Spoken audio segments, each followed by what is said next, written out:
Snooty, it's time for us to have a look at what is being reported in our newspapers. And, you know, we were just saying right before we came back, something to do with Uganda also preparing for their elections, you know. Yep. And, of course, once again, it's, you know, the headlines there, Yoweri Museveni again for president, looking at all the campaigns that are ongoing. And I think this is why last time we were just saying that Kenya is going to be having its elections after having benchmarked from 2 elections within the region.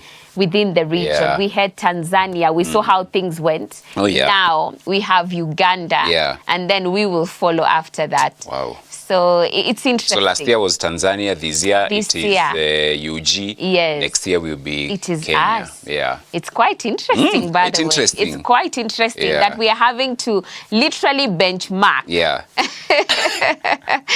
I hope we can. Wow. I hope we will be able to pick the right things. Yes. And let go of the not so good. Yeah. Yeah. And be the big That's brother true. of the region. Yeah. Yeah. That's true. We lead by example. Exactly. We be the big person. Literally.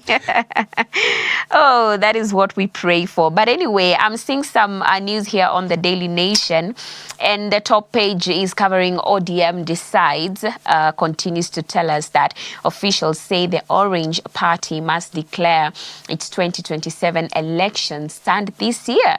You know, that's what we are looking forward to. The Orange Democratic Movement Central Management Committee has sanctioned pre-election coalition talks with the ruling United Democratic Alliance, taking a step towards formalizing a deal to back President Ruto's re-election campaign in exchange for a share of government positions should the coalition win the next elections. So this is a story that has been extensively covered on pages 4 and also 5. Moving on, I see still on the same story, ODM party leader Oburu Oginga here saying the committee expressed the intention to initiate structured negotiations with different political formulations, beginning with UDA. That's also covered there.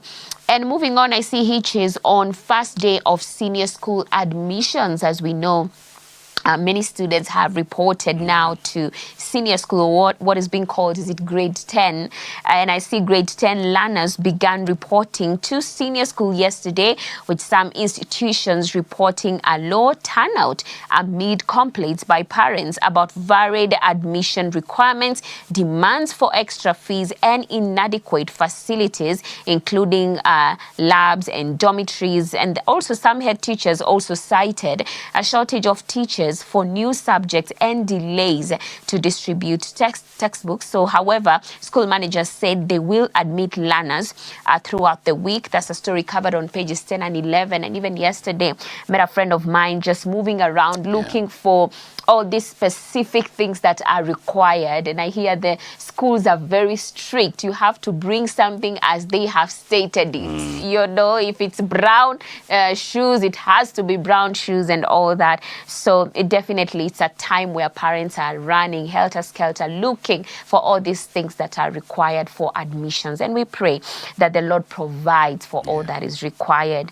And moving on, I see how a nurse saved a life mid-flight.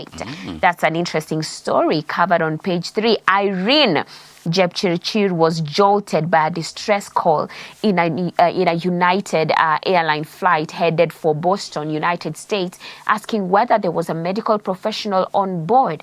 With no response from the other passengers, the Kenyan nurse stepped forward, and her crucial intervention helped stabilize an ailing passenger as the flight cruised above the Atlantic Ocean. This is really beautiful, you know. Yeah. This is a story covered on page 3, and you guys can have a look at it and read more on the same. I also see here page 12, court derails state gravy train for private lawyers, drawing fury. More stories on the Healthy Nation, the pesticides killing Kenyans. I think this is important. A new investigation reveals how banned and highly toxic chemicals smuggled through porous borders are claiming farmers' lives and poisoning the food chain. Quite unfortunate and important for your consideration. So you can have a look at it in more details. That's it for the Daily Nation. All right, let's shift gear. After getting the Nation, let's now set the standard with the Standard newspaper. And the headline, Ruto Owalo game. And there's a photo there of President William Ruto and his former Deputy Chief of Staff, Eliud Owalo. And so 2027 cards.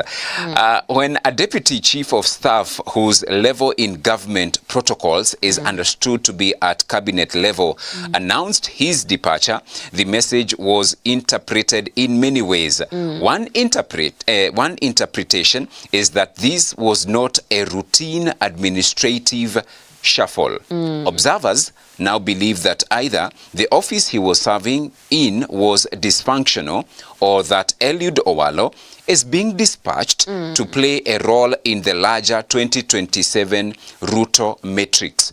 Only a few have accepted Owalo's claim that he left President Ruto's office to contest the presidency in 2027 and sampling just but a few of those who have reacted. Richard Onyonka, who is the Kisii senator, says, with the passing of Raila, many people in Nyanza will pretend to run for the presidency. History tells us that in Kenya, we always only have two horse races, the president and the opposition. Anybody else will be seen as a spoiler. And Millie Odhiambo, the minority whip in the National Assembly, says a presidential bid would be hot air, a wild goose chase and a fool's errand. If he does not vie in UDA, he becomes a kingpin of a smaller party that then fights out against ODM. And then Tony Gashoka, KANU spokesperson, says his decision to vie for the presidency is both strategic and selfish strategic, because Ruto, who is desperate for the Luo Nyanza vote, has pinpointed him as a significant player. Selfish because he avoids going back to ODM to fight for space. And so that is the Raila Owalo game plan, which is covered in the Standard newspaper. And then there is also other stories inside the same. Joho faces backlash over 8 trillion shillings Mrima Hill rare earth mining project. And Ruto dares opposition as he inspects development projects, that is in Nyeri, and concern over Lodwar Boys' poor performance in 2025 KCSE elections. Waiguru led team upsets rivals in UDA grassroots elections. Sifuna a no-show at crucial ODM meeting as party inches closer to UDA pact. You can read that as well inside the Standard newspaper. And then there are other stories. Parents, guardians and students go through various stages of grade 10 admission at Kisumu Boys High School. That's also one you can get. Also still on education, a section of students had their shoes printed with their admission numbers during admission of grade 10 students at Machakos School in Machakos Town. Grade 10 admission process at St. Mary's Sosio Girls in Bungoma. And so the reporting continues as well. And then Nakuru Town West MP Samuel Arama shares a light moment as he is eating fruit while buying some for parents and their children at Nakuru Town West in Nakuru area. Then I see some other news. Museveni still seeking power after 40 years of rule. Yes. That's so like a Moses. Wife, my friend. Yeah, 40.